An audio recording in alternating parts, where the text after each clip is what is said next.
E ontem saiu mais um boletim, daqueles boletins semanais do SECEX, a Secretaria de Comércio Exterior do Ministério da Indústria, Comércio e Serviços, e a gente vai focar agora no que foi visto aí em relação às exportações de carne. Um volume que chega a superar 95 mil toneladas nessas primeiras 3 semanas aí do mês de julho. Ainda não tem fechado o mês, obviamente, a gente precisa ainda dos números dessa semana e de parte da semana que vem para entender essa movimentação, mas só pelos números dessas primeiras 3 semanas a gente vê que houve um progresso e um progresso significativo das exportações. Uma média diária de carne bovina in natura de 7.300 toneladas, um aumento de quase 27% em comparação com esse mesmo período do ano passado. O ano passado, só para vocês terem uma ideia, essa média diária estava em 5,7 mil toneladas. A gente está falando de 7,3 nessas primeiras 3 semanas. Claro, tudo pode acontecer nesse resto de mês aí, mas enfim, os números mostram que a demanda pela carne brasileira, a demanda internacional, segue aquecida. Quem nos ajuda a entender a importância disso e, mais que isso, o reflexo para a formação de preços, o reflexo para o mercado interno, principalmente para a demanda aí dos frigoríficos, é o Tiago Bernardino de Carvalho. O Tiago, pesquisador lá do CPEA, está aqui com a gente já por telefone. Seja bem-vindo, viu, Tiago? Obrigado pela participação aqui com a gente no Notícias Agrícolas. Enfim, mais um mês positivo aí para as exportações e números significativos de crescimento aí em relação ao ano passado, né, Thiago? Olá, boa tarde a todos, Alexander, um prazer novamente poder falar com vocês no Notícias Agrícolas. Realmente, né, é interessante como a gente vem monitorando, né, semana após semana. Antes a gente deixava mais para fechar o mês, aí viu um agregado, mas as exportações realmente, semana após semana, ela vem nos mostrando números muito interessantes e expressivos, sim, para a pecuária brasileira, principalmente para as exportações de carne bovina. O número que você citou aí realmente é expressivo, não chega a ser os 10 mil toneladas lá, que foi lá começo de maio, né? Mas também é um número que mostra um crescimento muito forte em relação ao ano passado. Mantido esse volume até o final do mês, a gente está falando algo em torno, podendo até bater o recorde do que foi o mês de outubro do ano passado, né? E que quase bateu na trave aí os últimos meses aqui desse ano. Então, realmente é um setor que vem puxando, né? Podemos dizer, como uma locomotiva, né? Esse ano, mas principalmente ajudando aos números dentro do setor, assim como as divisas para o mercado brasileiro. É bem expressivo, sim, as exportações esse ano, principalmente para a China. Tiago, tira da gente aquela preocupação de que a China, estou falando desse ritmo bom das exportações, de que a China poderia estar pisando no freio aí na demanda dela, principalmente depois de algumas informações que a gente teve, a questão da renegociação do preço da carne, a questão da suspensão de frigoríficos fornecedores lá para a China, em função da Covid, enfim, parecia que era meio que uma barreira aí psicológica para justificar uma desaceleração da demanda. Esses números superam essa expectativa?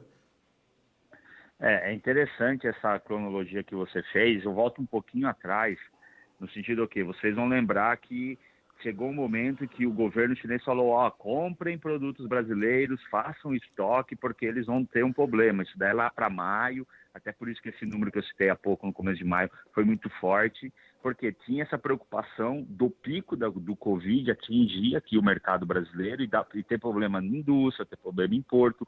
Então teve esse movimento, tanto que até mesmo contratos, que eram mais de 3, 4 meses, passou a ser de algo em torno de 2 meses, né, junto com as empresas. Então isso, aí somado à suspensão, à renegociação, quando a gente fala de renegociação, é sempre importante a gente lembrar que a gente está falando no mercado aberto. Eles entendem como que funciona o mercado brasileiro. Sabe que a gente tem 70% do consumo vinculado ao mercado doméstico e sabe que qualquer movimento a mais de oferta que possa acontecer aqui pode cair o preço da arroba, assim por diante. Então, tem essa questão de renegociação, contratos de curto prazo, para realmente não saber o que pode acontecer em termos de contaminação, mas realmente os números hoje, como você bem disse, eles nos dão um horizonte que, opa, a China realmente ela está com apetite, ela está comprando, seja carne bovina, seja suíno, seja frango. A gente tem que lembrar que a gente tem mais de 100 frigoríficos habilitados, 102 em média, né? E foi, vamos dizer, 4%, 4,5%, né, de frigoríficos suspensos e que já estão voltando também depois da quarentena. Então a China realmente tem uma dependência muito forte em relação ao mercado brasileiro, principalmente de proteína, carne bovina entre elas. Então, se ela olha para o outro lado, ela compra muita carne da Austrália, da Argentina, do Uruguai, mas principalmente do Brasil, né? Que chegou aí nesse ano já 30% de tudo que a China comprou de carne bovina vem do Brasil. Então, realmente, a China ela tem um papel interessantíssimo para 2020, principalmente o mercado de carne bovina brasileiro, tá? E isso dá segurança para a gente de que a demanda chinesa continua? Olha, se a gente olhar, fizer um olhar para trás dos últimos anos, a China começa a entrar no mercado brasileiro, a China, né? Evidentemente não Hong Kong. A China comprando lá em 2016, mais firmemente, 2017 ela já começa a ganhar um espaço mais forte. 2018 ela compra muita carne em setembro. 2019, em agosto, ela se torna o maior destino e compra muita carne em outubro. Foram os anos que tiveram mais picos, em outubro de 2019, novembro de 2019 e outubro de 2018, principalmente como reflexo da compra da China. Então, a China, provavelmente, mantendo todo esse cenário que há no mundo, até mesmo essa proximidade do Brasil, essa dependência com a carne brasileira, a China tende, sim, a continuar podemos dizer, nesse ritmo, né? Podendo oscilar um pouco, é natural até a negociação. A gente tem que sempre lembrar que o câmbio aí, a gente está com uma tendência não mais de estar mais próximo de R$ 6, né? Estamos mais próximo de 5, né? O real em relação ao dólar. Então o câmbio aí pode ser um fiel na balança, porque caindo o câmbio valoriza o preço do nosso produto, então fica mais caro. Então dependendo dessas oscilações, mas o ritmo tende a continuar, tá? E provavelmente no segundo semestre, quando a China entra comprando carne para o estoque do ano novo deles, na virada do nosso ano, final de janeiro, então ela compra muita carne em outubro, setembro, outubro, novembro, para levar. Então a tendência, sim, é que esse ritmo continue. De novo, mantendo todas as condições que a gente vem observando, sem nenhum susto aí pela frente. Então vem por aí ainda os principais meses de compras da China da carne brasileira. Toda essa alta que a gente já vem verificando, ela pode ter continuidade se mantiver esse histórico de compras mais concentradas aí praticamente no último trimestre, então, Thiago. Sim, tradicionalmente, né? Pegar lá para setembro, outubro, geralmente são meses que ela entra no mercado. E lógico, daí vai depender tanto da demanda interna, se vai puxar ou não para baixo um pouco mais a carne, assim como a oferta que está no campo, questão do confinamento. São esses, vamos dizer assim, são essas peças aí do quebra-cabeça que precisam ser bem analisadas. Bom, então vamos lá, vamos conhecer um pouquinho do que tem de informação dessas peças que você citou. Demanda interna. O que esperar da demanda interna? A gente está vendo aí uma recuperação ainda lenta, mas uma recuperação aos poucos, uma volta aos poucos da normalidade, digamos assim. Restaurantes voltando a funcionar, ainda com algumas restrições, daqui a pouco os hotéis começam também a funcionar. Isso pode ajudar na demanda ou vai ser só uma transferência daquela demanda que estava concentrada dentro de casa, volta para fora nos estabelecimentos que eu citei, Thiago, por exemplo? Sim, eu acho que esse é um ponto importante, né? Você bem mencionou essa troca de consumo, esse é um ponto. E a gente tem outro ponto, que é um mais negativo, que realmente é o desemprego. O desemprego tende a atingir 14%, 15% até o final do ano, a ajuda do governo vai minguar. A grande questão, e a gente sabe que a recuperação econômica não é rápida, né, em termos de geração de emprego. Então a gente vai passar por um período que a demanda interna não vai ser um gatilho, e a demanda interna ela vai estar mais enfraquecida, tá? Nesse segundo semestre. Se a gente pega, mesmo voltando o comércio, bar, restaurante, hotel, como você bem citou, turismo, se voltar, isso daí é um processo mais lento, porque a gente perde renda, a gente vai ter que recuperar, e muita gente vai ter mais perda de renda ainda. E só para vocês terem uma ideia, o primeiro trimestre aí o PIB caiu 1,5%, né? A retração na renda pela elasticidade é algo em torno de 0,6, 0,62. Já temos essa retração no mercado doméstico, né? Então, se o PIB cai 4,5%, como eles estão pensando, analisando, a tendência é que haja uma retração algo em torno de 1,8%, né? Então, a demanda interna, o consumidor interno, ele tem uma resposta muito grande. Está falando de uma carne de luxo, né? Que é a carne bovina, né? Uma carne cara, né? Pensando pelos padrões brasileiros, principalmente 150 milhões de pessoas. Então, você tem, sim, essa relação, Quer tá? dizer, Agora, nossa, Thiago, a queda do PIB está estreitamente relacionada, então, com uma queda no consumo. perfeito. O consumo de proteína, fazendo um parênteses, independente da proteína, está muito vinculado com renda, tá? Em qualquer lugar do mundo. Então, melhora a minha renda, eu entro para o mercado de proteína. E a carne bovina é o que tem maior elasticidade de renda, principalmente a carne de primeira, né? Então, tem um maior impacto. Quando eu falo elasticidade, é que eu vou ter um maior impacto reverso. Então, cai a renda, né? Eu vou realmente ter uma queda no consumo de carne de primeira em detrimento de outras carnes que vão ter um aumento, como uma carne de frango, um ovo, que são proteínas mais baratas. Então, essa relação direta, carne bovina com a renda, é muito forte. Tá? Agora, diga, desculpe. pode perguntar. Na verdade, eu queria entender, mas essa possibilidade de recuperação das exportações, principalmente em função da demanda chinesa, compensaria uma queda do consumo interno? Então, esse é um ponto que eu ia chegar, que eu realmente ia falar. A gente não combinou, mas a gente ia raciocinar agora. Por outro lado, eu tenho as exportações, que já em relação ao ano passado já cresceram quase 15% a mais, tá? Só no primeiro semestre. E a gente tem um potencial de crescer até 20%. Já cresceu mais até do que 16%. Então, a gente pode chegar até 20%. Então, as exportações, sim, aí ela puxa, ela enxuga, essa é a esponja que realmente vai manter esse equilíbrio que a gente está vendo no mercado, somado à oferta, né, que a gente está vivendo hoje. Então, as exportações, sim, têm um papel, a gente começou falando sobre ela, mas as exportações realmente vão ter um papel interessante nesse mercado brasileiro em 2020. Tá. A demanda interna vai ser meio que ali uma âncora, evitando talvez uma explosão de preços, então.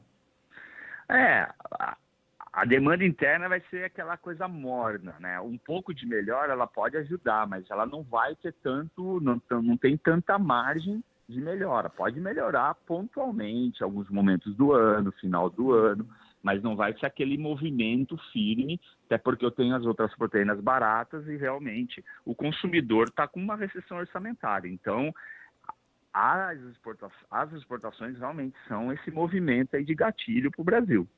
Tá. Então, o que está pesando mais nessa conta aí, já que a gente tem essa possibilidade de aquecimento das exportações, é a oferta. O quanto a gente vai ter de carne para oferecer e para atender esse crescimento do mercado lá na frente. Bom, a gente tem aí no segundo semestre, a gente já está falando dos confinamentos, né? Podemos dizer assim.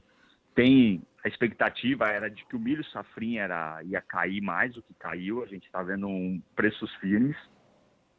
Por mais que os preços externos caíram um pouco, você tem toda essa pressão aqui, mas a gente tem um milho muito forte. E com uma reposição forte, muita gente está preocupada e não está confinando.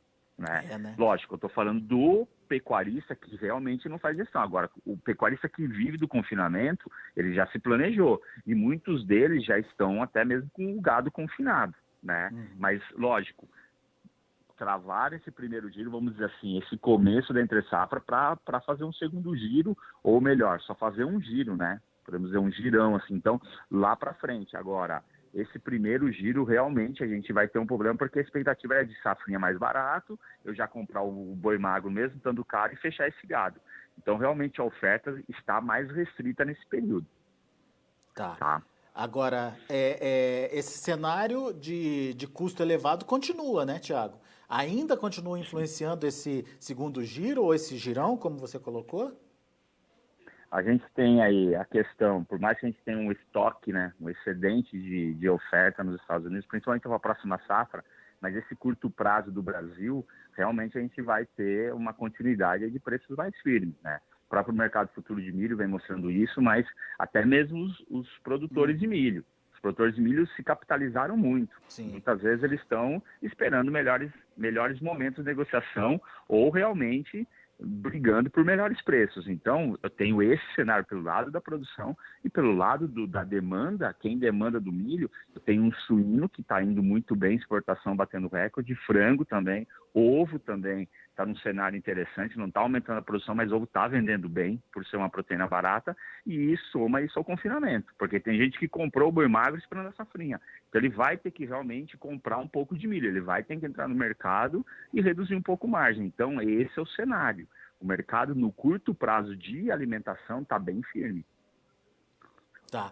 Agora, a gente pode repetir aquele cenário que a gente viu no final do ano passado, quando a China de fato entrou de peito aberto aí nas compras e a gente tinha uma restrição muito grande de oferta naquele momento e fez explodir preço. A gente chegou a ver como referência o 230 e negócios acontecendo a 250, arroba, Tiago. Hoje a gente já está perto desse patamar dos 230, né? Será que a gente vai ver outra explosão lá para o final do ano? Vamos lá. O ano passado a gente estava falando de uma arroba de 160, né? Sendo negociado em outubro, mais ou menos. Isso. Estava bem, vamos dizer assim, para os pecuaristas, o setor estava bem abaixo. E, realmente, eu tive uma mola que impulsionou, quase que aumentou R$ 100 a arroba, né? Chegou aí R$ 70 a arroba, né? E como você bem mencionou, alguns contratos negociando a 250, 240, que seja, né? Isso pode ocorrer. A gente tem que lembrar de novo, eu puxo para a demanda interna, eu puxo para uma demanda interna, que realmente é 70% da produção, 65% da produção. Eu tenho, se o preço da arroba sobe muito aqui, pela oferta restrita, sobe para todos os mercados também, seja interno, seja externo. Tá. E como eu falei, o câmbio dá sinais de que estão... Então, eu acho assim, falar de uma arroba, de um novo piso da arroba, a gente está falando de 220, falar de um piso de 240, até mesmo 230, acho que ainda é muito cedo, né? Até para ver esse movimento da China. Que a China vai continuar comprando? Sim, ela vai continuar comprando. A gente precisa identificar, realmente vai ter mais gado fechado ou não? Quando eu digo mais, em relação ao primeiro giro, vai ficar algo em torno de 5 milhões. Basicamente a mesma coisa. Agora, se a gente continua vendendo o que a gente está vendendo, mais aí de 20% de exportações, realmente eu tenho uma demanda maior desses tipos de animais. Mas a demanda interna vai ficar como? Né? Porque muitas vezes ela pode ser também aí um fiel da balança, não deixar o preço subir. Então ainda você tem algumas situações que nos deixam essa dúvida se realmente a arroba muda de piso. Ela pode aumentar? Ela, com certeza, principalmente por premiações, etc. Mas ainda, por esses movimentos do dólar, por a questão, a gente saber da demanda interna, é esse patamar firme que vem mantendo a arroba, de 215 a 225, vem sendo trabalhando nesse sentido. Vale lembrar que em janeiro desse ano teve contrato sendo negociado 227, 228. Então, a 227 e a 230 é plausível, né? Agora, se realmente mudar de patamar, é porque a China comprou muita carne e vai enxugar mais o mercado, tá? Tá. Então, vamos fazer a pergunta contrária. Se a alta é imprevisível, a gente precisa ainda de alguns pontos para determinar se isso pode acontecer ou não. A queda, uma pressão negativa dos preços, ela é mais difícil ou também é possível de acontecer? Se realmente a China não compra, se ela sai, ela deixa de comprar mais no mercado, né? Basicamente, a gente não vai ter essa demanda interna. O brasileiro vai brigar por preço, mesmo no final do ano. Aí, assim, aí eu posso ter um ajuste, né? Mas eu acredito, sim, que não tem tanto espaço, né? Porque a nossa dúvida é o quanto vai ser fechado de gado. Quem está na dúvida, esperando uma safrinha, ele vai entrar mesmo no mercado ou não? Isso ela pode limitar, porque se ele não entrar no mercado, limita a queda, né? Mesmo a demanda puxando. Mas eu acredito que a China vai manter constante essas compras, não vai ter tanto solavanco. o confinamento não vai mudar muito de patamar, nem para baixo nem para cima, esse ano. Então, eu acredito que é essa firmeza que a gente vai ver, essa constância aí da arroba nesses patamares, aí, como eu falei, 215, 225, 230 até mesmo, oscilando nesses períodos, tá? Legal. Muito bom, Thiago, muito bom.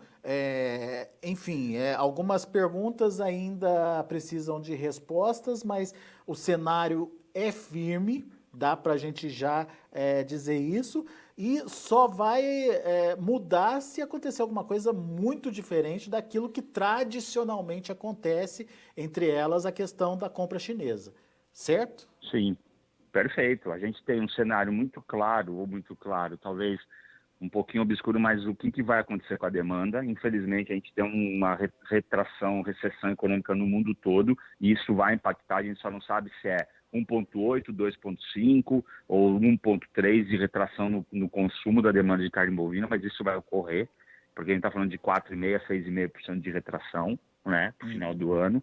As exportações não tem para onde a China correr, e ela precisa dessa proteína, é um problema muito sério interno. Então, esses dois fatores estão bem claros. A oferta restrita também, a oferta está bem restrita. A grande questão é essa decisão do confinador de fechar mais gado ou não, nessa decisão do milho principalmente. Se ele recua, deixa mais para frente ou não. Então, a oferta pode ser sim um fator interessante aí nos próximos meses, mantendo o resto tudo constante. Mas eu acredito que a oferta está restrita, então a gente vai ter esses preços firmes, sim. Perfeito. Legal. Meu amigo, obrigado, viu, pela sua participação mais uma vez conosco. Volte sempre, Thiago. Obrigado vocês, um grande abraço a todos aí, uma boa tarde, e a gente fica sempre à disposição. Forte abraço. Valeu, Thiago. Abraço para você. Tá aí o Thiago Bernardino de Carvalho, pesquisador do CPEA, analisando o mercado. Um mercado interessante aí de ser analisado nesse momento, em função, obviamente, das variantes aí que a gente tem pela frente. No entanto, alguns cenários se mantendo em função do histórico, da própria história, como, por exemplo, a demanda chinesa aquecida no último trimestre,